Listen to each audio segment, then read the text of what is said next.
मैं सरोज कुमार महतो भूगोल की पाठशाला में आज आपके समक्ष कक्षा 11वीं की पाठ्यपुस्तक भारत भौतिक पर्यावरण के दूसरे अध्याय संरचना तथा भूआकृतिक विज्ञान के भूआकृतिक खंडों को विभाजित करते हुए आज हम लोग उसके चौथे, पांचवें और छठे खंड को देखेंगे। तो चौथे खंड में हम लोग देखेंगे अरावली पहाड़ भारतीय मरुस्थल है। अगर ठीक है लोकेशन हम लोग मानचित्र पर देखेंगे तो यह हमें अरावली पहाड़ के उत्तर पूर्व में दिखेगा और यह एक ऊबड़ खाबड़ भौगोलिक क्षेत्र वाला भाग है जहाँ पर आपको अनुदैर्ध्य, रेतीले टीले और बरखान मिलते हैं। अर्धचंद्राकार टीला, ठीक है, जैसे कि इस चित्र में आप लोग देख सकते हैं, इसको हम लोग बरखान कहते हैं। यहाँ पर वर्षा कम होती है, आप लोग समझ सकते हैं 150 मिलीमीटर से कम, है ना, ये बहुत कम होता है। तो इतने कम वर्षा में यहाँ का जो मौसम है वो क्या रहेगा, शुष्क रहेगा और यह क्षेत्र जो है वो वनस्पति रहित रहेगा। यहाँ वनस्पति का अभाव पाया जाता है। इन्हीं स्थलाकृतिक गुणों के कारण क्योंकि यहाँ वनस्पति नहीं पाए जाते हैं, अल्प मात्रा में पाए जाते हैं, शुष्क क्षेत्र होता है, इस कारण इसे मरुस्थलीय नाम से जाना जाता है। यह माना जाता है कि मेसोजोइक काल में यह समुद्र का हिस्सा है ना। अब यह क्या इंपॉर्टेंट टर्म एक आता है कि यह मेसोजोइक काल में यह क्या था, समुद्र का हिस्सा था। और आप इसका प्रमाण जो है ना, आप इसका प्रमाण देखेंगे आकल में स्थित, आकल राजस्थान में एक जगह है, वहाँ पर एक कास्ट जीवाश्म पार्क है। तो उस कास्ट जीवाश्म पार्क में आप जाएंगे तो वहाँ बहुत सारे ऐसे लकड़ी के टुकड़े मिलेंगे जो अब पत्थर सरीखे हो गए हैं और वह बताता है कि वह पत्थर बताता है कि वह कभी न कभी वह समुद्री किनारे पे था, समुद्री निक्षेप से वह बना था। तो आप वहाँ पर आकल में स्थित काष्ठ जीवाश्म पार्क में जो उपलब्ध प्रमाण है और जैसलमेर के निकट जो ब्रह्मसर है वहाँ पर समुद्री निक्षेप यह बताते हैं कि कभी न कभी यह क्षेत्र जो था वह क्या था, समुद्री भाग का हिस्सा था। और इसके यहाँ पे जो कास्ट मिलते हैं, कास्ट जीवाश्म अवशेष कहते हैं हम लोग को, तो यह कास्ट जीवाश्म जो है इसकी आयु 18 करोड़ वर्ष आकी जा सकती है। मैंने आप समझ सकते हैं कि 18 करोड़ वर्ष पहले यह क्या था, समुद्री भाग का समुद्र का यह एक हिस्सा हुआ करता था। यद्यपि हालांकि अगर देखा जाए तो इसका जो भूगर्भिक चट्टान संरचना है, इसकी भूगर्भीय चट्टान संरचना जो है वह इसकी प्रायद्वीपीय पठार का विस्तार है। हालांकि यह जो है अत्यंत सूक्ष्म दशाओं के कारण इसकी धरातलीय आकृतियां जो है भौतिक अपक्षय और पवन क्रिया द्वारा निर्मित है। अब ये सूक्ष्म क्षेत्र है, यहाँ जितनी भी स्थलाकृतियां देखेंगे वह आपको क्या मिलेगा, निक्षेप के द्वारा बना है, पवनों की निक्षेपों के द्वारा यहाँ पर तरह तरह की आकृतियां बन गई हैं, जिसमें आपको रेतीले टीले मिलेंगे, छत्रक चट्टान मिलेंगे, ठीक है, मरुद्यान वगैरह है, ये सब है। तो ढाल के आधार पर इस मरुस्थल को दो भाग में बांटते हैं। एक हो जाता है सिंध की ओर ढाल वाला क्षेत्र, है ना। आप लोग अगर मरुस्थलीय मानचित्र को देखेंगे तो एक इसका जो ढाल वाला भाग है वो किधर चला जाता है, सिंध की ओर। और दूसरा जो है इसका दक्षिण वाला भाग जो है इसका ढाल कच्छ के रण की ओर चला जाता है। तो यहाँ के अधिकतर जो नदियां हैं वो क्या हैं, अल्पकालिक हैं। अब समझ सकते हैं कि यह जो है क्षेत्र जो है कम वर्षा वाला क्षेत्र है ना। यहाँ नदियां ही कम मात्रा में पाई जाती हैं और जो नदियां पाई भी जाती हैं उसमें क्या कहते हैं, जल की मात्रा भी कम होती है और यह समुद्र तक पहुंच नहीं सकती, है ना। बहुत समय, लंबे समय तक यह चलती भी नहीं है, कुछ समय तक, मैंने वर्ष के कुछ महीने तक ही यह दिखने को मिलेगा, उसके बाद ये लगभग सूखी अवस्था में मिलती है। यहाँ का जो एक महत्वपूर्ण नदी है उस नदी का नाम लूनी नदी है। मानचित्र पर आप लोग लूनी नदी का विस्तार देख सकते हैं। तो अल्प वृष्टि और बहुत अधिक वाष्पीकरण की वजह से यह क्षेत्र जो है हमेशा जल के अभाव में रहता है।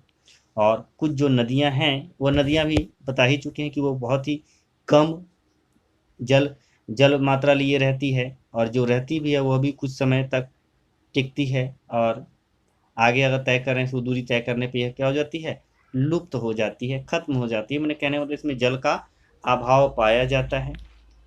यह अंतःस्थलीय अपवाह का उदाहरण है, अर्थात नदियां इसी क्षेत्र पे स्थलीय क्षेत्र में ही विलीन हो जाती है, समुद्र तक नहीं पहुंच सकती है। स्थलीय अपवाह का उदाहरण है जहां नदी झील या पलाया में मिल जाती है ना। नदियां क्या होती है, झील या पलाया में मिल जाती है। झील समझते हैं ना, छोटा एक बार विस्तृत क्षेत्र जहाँ पर पानी का जमाव हो जाता है, जिसके आगे पानी का बहाव अवरुद्ध हो जाता है, वो झील बन जाता है। तो इन पलाया झीलों का जल जो है खारा होता है और इससे नमक भी बनाया जाता है। ठीक है, आप लोग इसको मानचित्र पर देख लेंगे बढ़िया से, और उसके बाद हम लोग देखेंगे क्या, तटीय मैदान। तटीय मैदान तो हम लोग देखते हैं भारत का बहुत बड़ा भाग जो है वह तटीय भाग है। अगर इसकी लंबाई देखेंगे तो 7516.6 किलोमीटर हुआ। कक्षा 9 में इसके बारे में हम लोग थोड़ा बहुत पढ़ चुके हैं। तो भारत की तटरेखा बहुत लंबी है, 7516.6 किलोमीटर बहुत लंबी तटरेखा होती है। और इसको हम लोग स्थिति और सक्रिय भूआकृतिक आधार पर इसको हम लोग दो भागों में बांटते हैं। एक होता है पश्चिम तटीय मैदान और दूसरा पूरब तटीय मैदान। तो हम लोग पश्चिम तटीय मैदान को सबसे पहले देखते हैं। पश्चिम तटीय मैदान जलमग्न तटीय मैदानों का उदाहरण है। जलमग्न तटीय मैदानों का अर्थ हो गया क्या, कि यह तट जो है, यह इसका निर्माण जो है वह यह कभी मैदानी भाग था, इसके कुछ हिस्सा जो है वह जलमग्न हो गया है। इस प्रकार यह जो है मैदान जलमग्न तटीय मैदान का उदाहरण है। और हम लोग इसका एक उदाहरण देखते हैं कि जलमग्न होने का, तो हम लोग पौराणिक कथा जो श्री कृष्ण भगवान श्री कृष्ण से जुड़ी हुई है उसमें जानते हैं कि ये द्वारका शहर कभी क्या था, ये हमारे पश्चिमी तट पर मुख्य भूमि में स्थित था, परंतु अब वह नहीं है और वह क्या हो चुका है, डूब चुका है। तो जलमग्न होने के कारण पश्चिम तटीय मैदान एक सक्रिय पट्टी मात्र है। यह आप पूर्वी तटीय मैदान की तरह चौड़ा नहीं है। आप इस मानचित्र में आप लोग देख सकते हैं, यहाँ पर क्या है, यह जो है पश्चिम तटीय मैदान, स्पष्ट है कि यहाँ पर क्या है, यह एक पतली सक्रिय क्षेत्र में यह फैला हुआ है और पत्तन एवं बंदरगाह विकास के लिए प्राकृतिक परिस्थितियां प्रदान करता है। तो यह ये क्षेत्र में अगर देखेंगे तो आपको बंदरगाह काफी मिलेगा, पत्तन काफी मिलेगा। तो यह यहाँ पे बंदरगाह और पत्तन के विकास का संभावना काफी है। इस कारण ही यहाँ पे इतने प्राकृतिक बंदरगाह कहिए, प्राकृतिक कृत्रिम दोनों प्रकार के बंदरगाह यहाँ पाए जाते हैं। इन बंदरगाहों में अगर आप लोग देखेंगे तो प्राकृतिक बंदरगाहों में कांडला, मंझगांव, JLN, नाहवा, सेवा, मर्मागोवा, मंगलोर, कोचीन ये सब शामिल है। उत्तर में गुजरात तट से दक्षिण में केरल तट तक फैले पश्चिम तटीय मैदान को हम लोग अलग अलग भागों में विभाजित करते हैं। तो हम लोग इसको कैसे विभाजित कर देते हैं, तो एक हो जाता है ऊपर का जो भाग है ना, मानचित्र पे आप लोग देख सकते हैं, गुजरात का कच्छ और काठियावाड़ तट, महाराष्ट्र का कोंकण तट और गोवा तट, कर्नाटक तथा केरल के क्रमशः मालाबार तट, है ना, ये सब हो गया। तो पश्चिम तटीय मैदान मध्य में संकीर्ण है। मानचित्र में स्पष्ट दिखाया गया है कि पश्चिम तटीय मैदान बीच में जो है वो क्या है, संकीर्ण है, परंतु उत्तर और दक्षिण में यह चौड़ा हो जाता है। इस तटीय मैदान में बहने वाली नदियां डेल्टा नहीं बनाती। ठीक है, काफी महत्वपूर्ण है ना, कि इस और की जो भी पश्चिम तटीय मैदान में जो भी नदियां गुजरती है, ऐसे गुजरती ही कम नदियां हैं, लेकिन जो भी गुजरती है वह डेल्टा का निर्माण नहीं करती, डेल्टा नहीं बनाती। मालाबार तट की विशेष स्थलाकृति कयाल, कयाल यह बैक वाटर क्षेत्र होता है। यह कहिए कि आप समुद्र के समानांतर एक पैरेलल कहिए कि फैला हुआ एक क्षेत्र है, जल जमाव क्षेत्र होता है, कयाल कहते हैं। यह मछली पकड़ने और अंतःस्थलीय नौकायन के लिए प्रयोग किया जाता है ना। छोटे मोटे किनारे किनारे से अगर हम लोग इधर से उधर जाना चाहते हैं तो नौकायन वगैरह के लिए बहुत बढ़िया होता है। पर्यटक इसके लिए, यहाँ पर पर्यटकों के लिए अच्छा घूमने के लिए विशेष आकर्षण का केंद्र होता है। केरल में आप लोग देखे ही होंगे, हर साल जो है ये नौका दौड़ होती है ना, जो उसमें नेहरू ट्रॉफी वालम काली कहा जाता है ना। इसका आयोजन जो है जिस कयाल पे होता है उस कयाल का नाम क्या है, पुन्नामदा कयाल। यहीं पर प्रसिद्ध नेहरू ट्रॉफी वालम काली नौका दौड़ जो है वह हर वर्ष संपन्न की जाती है। काफ़ी न्यूज़पेपर वगैरह में बराबर आता रहता है, काफ़ी रोचक रहता भी है ना। आप लोग अक्सर न्यूज़पेपर वगैरह टीवी वगैरह में देखे भी होंगे। तो उसके बाद है पश्चिम तटीय मैदान की तुलना में अगर हम लोग पूर्वी तटीय मैदान को देखेंगे तो यह चौड़ा है और यह उभरा हुआ तट है, क्योंकि जलमग्न तो है नहीं। ये पश्चिम तटीय मैदान क्या था, जलमग्न तट, तो ये उभरा हुआ नहीं मिलेगा, लेकिन यह क्या है, उभरा हुआ तट है।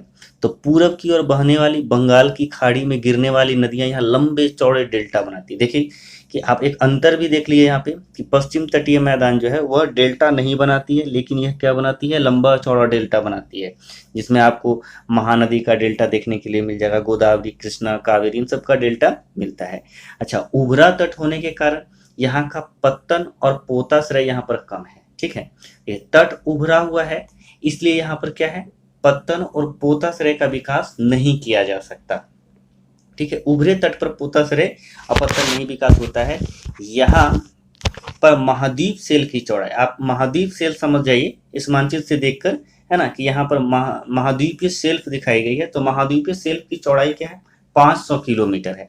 अब 500 किलोमीटर होने के कारण अब क्या करिएगा, इतने बड़े भाग को तो काट कर यहाँ पर पत्तन का विकास नहीं हो सकता, क्योंकि जहाज को लगने के लिए गहरी भूमि चाहिए होती, गहरा पानी चाहिए होता। तो गहरा पानी तो यहाँ है नहीं, क्योंकि और इसकी अगर हम खुदाई करें, खोद कर इसको गहरा बनाए तो हमको खोदना पड़ जाएगा कितना, 500 किलोमीटर खोदना पड़ जाएगा। तो इसलिए यहाँ पर संभव हो नहीं पाता है पोताश्रय या फिर कहिए कि पत्तन वगैरह का विकास कर पाना, क्योंकि यहाँ का महाद्वीपीय सेल्फ की चौड़ाई जो है वो 500 किलोमीटर तक फैला हुआ है। तो इसलिए यहाँ पर पोताश्रय का विकास नहीं होता है। पूर्वी तट में आप लोग बहुत सारे तट पे जो पत्तन है प्राकृतिक रूप से आप देखिएगा बना हुआ, जैसे कि विशाखापत्तनम हो गया, है ना, चेन्नई वगैरह सब है ना, पोर्ट है, बंदरगाह है जो प्राकृतिक रूप से है ना, ये सब हो गया। उसके बाद से इधर और थोड़ा सा ऊपर आ जाइएगा तो आपको हल्दिया मिलेगा, हल्दिया, है ना, और कलकत्ता, ये सब बंदरगाह वहाँ पे मिलता है। तो अब हम लोग अगला टॉपिक आते हैं, द्वीप समूह। ठीक है, तो भारत में दो प्रमुख द्वीप समूह हैं, भारत में दो प्रमुख द्वीप समूह हैं। हम लोग मैंने बहुत शुरुआती कक्षा से ही पढ़ते आ रहे हैं, है ना, कि द्वीप समूह के बारे में। तो भारत क्या है, भारत में दो प्रमुख द्वीप समूह। सबसे पहले द्वीप समूह क्या होता है, तो यह क्या होता है, चारों ओर जल से घिरा हुआ क्षेत्र को हम लोग क्या बोलते हैं, द्वीप समूह बोलते हैं। तो भारत में दो प्रमुख द्वीप समूह हैं, एक है बंगाल की खाड़ी में और दूसरा है अरब सागर में। मानचित्र पे आप लोग देख सकते हैं, है ना, एक क्या है, बंगाल की खाड़ी में और दूसरा अरब सागर में है।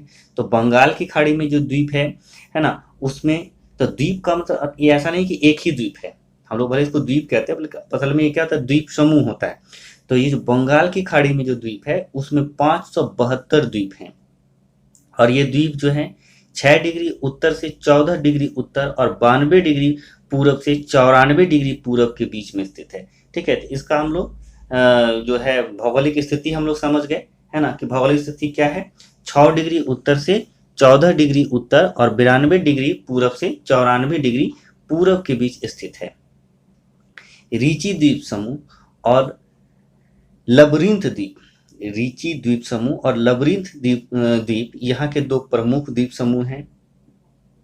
बंगाल की खाड़ी के द्वीपों को दो श्रेणियों में बांटा जाता है ना। बंगाल की उत्तर वाला भाग है, अंडमान निकोबार बहुत लंबा सा दिख रहा है ना आपको, इसमें से जो उत्तर वाला भाग है वो अंडमान है और दक्षिण में जो है वो निकोबार है। अर्थात ऊपर वाला जो भाग है वो अंडमान और नीचे वाला क्या हो गया, दक्षिण होता है, क्योंकि हम लोग मानते हैं ना कि मानते क्या है कि मैंने मानचित्र में ऊपर वाला हिस्सा उत्तर और नीचे वाला हिस्सा क्या होता है, दक्षिण होता है। तो अंडमान ऊपर वाला भाग जो है, बीच में जो पतली सी लाइन है, इसके ऊपर वाला का भाग जो है वो अंडमान है और नीचे वाला जो है वो क्या है, निकोबार है, दक्षिण वाला। तो नीचे वाला दक्षिण हो गया, ऊपर वाला उत्तर हो गया। ये द्वीप समूह समुद्र में जलमग्न पर्वतों का है। देखिए वास्तव में ये जो जलमग्न पर्वत है, इन पर्वत का निर्माण हिमालय के निर्माण के साथ ही हुआ है। तो यह वास्तव में पर्वत ही है और यह पर्वत का ऊपरी भाग कह सकते हैं कि वह है। कुछ छोटे द्वीप की उत्पत्ति ज्वालामुखी से भी जुड़ी है ना। कुछ कुछ ऐसे भी द्वीप हैं यहाँ पर जिसका निर्माण ज्वालामुखी के कारण हुआ है ना। भारत में आप एक बैरन आइलैंड नामक भारत का एकमात्र जो है जीवित ज्वालामुखी भी है, जो कहाँ पे है, निकोबार पे है, अर्थात नीचे वाले भाग पर। ठीक है, तो बैरन जो द्वीप है, बैरन द्वीप वो किससे बना हुआ है, बैरन आइलैंड जो है वह एकमात्र जीवंत ज्वालामुखी वाला द्वीप समूह है। और यह द्वीप जो है असंगठित कंकड़, पत्थरों और गोलास्मों से बना है। ठीक है, यहाँ पे जो चट्टानें मिलेगी वो चट्टानें कैसी हैं, तो वह असंगठित है, कंकड़, पत्थर और गोलास्मों से बना हुआ है। अब इस द्वीप समूह में क्या इंपॉर्टेंट टर्म है, की फैक्टर करके समझ सकते हैं।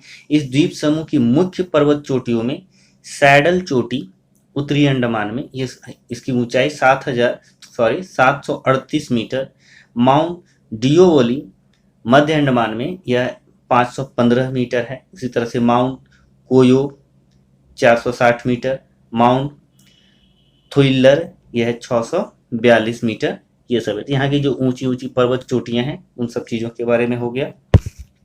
अब हम लोग इसके पश्चिमी तट को देखते हैं। तो पश्चिमी तट के साथ कुछ प्रवाल निक्षेप तथा खूबसूरत पुलीन है। ठीक है, खूबसूरत पुलीन है। पुलीन का मतलब क्या हो गया, सागरीय तट का उथला हुआ भाग, उभरा हुआ भाग कह सकते, उठा हुआ भाग। यहाँ द्वीप समूह पर संवहनीय वर्षा होती है और यहाँ का जो वनस्पति है वो वनस्पति कैसे होती है, भूमध्य रेखीय होती है। तो इंपॉर्टेंट टर्म हो गया यहाँ पे कि यहाँ पर जो वर्षा है वहाँ वर्षा संवहनीय वर्षा होती है और भूमध्य रेखीय प्रकार की वनस्पति यहाँ पर पाई जाती है। अब अरब सागर में द्वीप, अरब सागर के द्वीप हम अगर आ जाएं तो लक्षद्वीप और मिनिकॉय शामिल हैं। अरब सागर में जो द्वीप हैं उसमें लक्षद्वीप और मिनिकॉय है। ये द्वीप के अगर हम लोग भौगोलिक स्थिति देखेंगे तो यह इन द्वीपों की भौगोलिक स्थिति जो है 80 डिग्री उत्तर से 12 डिग्री उत्तर और 71 डिग्री पूरब से 74 डिग्री पूरब के बीच फैला हुआ है। ये केरल तट से 280 किलोमीटर से 480 किलोमीटर तक दूर में फैला हुआ है। कहीं कहीं इसकी दूरी जो है केरल से 280 किलोमीटर, तो कोई कोई ऐसा भी द्वीप है जो यहाँ से केरल से 480 किलोमीटर दूर पर भी है। पूरा द्वीप समूह जो है प्रवाल निक्षेप से बना है। ठीक है, प्रवाल एक प्रकार का जीव होता है। ठीक है, जो जिस पर क्या होता है वो कैल्शियम से बनता है और उसी कैल्शियम जब मर जाता है तो वो कैल्शियम निक्षेप जो होता है उस कैल्शियम निक्षेप से ही, उसी कैल्शियम निक्षेप को ही हम लोग कह सकते हैं कि प्रवाल निक्षेप कहते हैं। ठीक है, और यहाँ जो द्वीपों की संख्या है वो 36 है और इनमें से 11 पर ही मानव आवास है। सभी पर मानव नहीं रह पाते क्योंकि सबों पे रहने के लिए उपयुक्त वातावरण कंडीशन का ये नहीं है। तो यहाँ पर 11 हैं ऐसे द्वीप जहाँ पर 36 में से जिस पर मानव का आवास है। मिनिकॉय जो है वो सबसे बड़ा द्वीप है जिसका क्षेत्रफल 453 वर्ग किलोमीटर है। पूरा द्वीप समूह जो है अगर देखेंगे तो 10 डिग्री चैनल द्वारा 2 भाग में बट जाता है। ठीक है, इसको तो एक क्वेश्चन है कि 10 डिग्री चैनल जो है लक्षद्वीप को 2 भागों में बांट दे रहा है। उत्तर में अमीनी द्वीप और दक्षिण में कनानोरे द्वीप हो गया। इस द्वीप समूह पर तूफान निर्मित पुलिन है। इस पर जो द्वीप समूह पे जो पुलिन है वो कैसे निर्मित है, तूफान से, जिस पर अबद्ध गुटिकाएं, सिंगल, गोलास्मिकाएं और गोलास्म पूर्वी तट पर पाए जाते हैं। ठीक है, तो इस प्रकार से यह चैप्टर हम लोगों का कंप्लीट हो गया है ना। और हम लोगों ने इस चैप्टर को बहुत ही विस्तार से देखे। यह 4 वीडियो हो गया हमारे पास। ठीक है, पहले वीडियो में हम लोगों ने इसके संरचना तथा भू आकृति का इंट्रोडक्शन पढ़े कि इसमें क्या क्या चीज़ें थी, इसका निर्माण किस प्रकार से हुआ, किस प्रकार इंडियन ऑस्ट्रेलियन प्लेट है ना एक थी और किस प्रकार इसका प्रवाह जो है उत्तर की ओर और इसका ऑस्ट्रेलियन प्लेट का दक्षिण की ओर इसका किसका हो गया। और उसके बाद से प्रायद्वीपीय खंड के बारे में पढ़े है ना। इसको हम लोग सबसे पहले 2 भूवैज्ञानिक खंड और भू आकृतिक खंडों में बांटे और उसके बाद से हम लोग भू आकृतिक खंडों को एक एक करके पढ़े विस्तार से। ठीक है, तो इस प्रकार से यह चैप्टर खत्म होता है और हम लोग अब नेक्स्ट वीडियो में हम लोग दूसरे चैप्टर को शुरू करेंगे। वीडियो देखने के लिए धन्यवाद।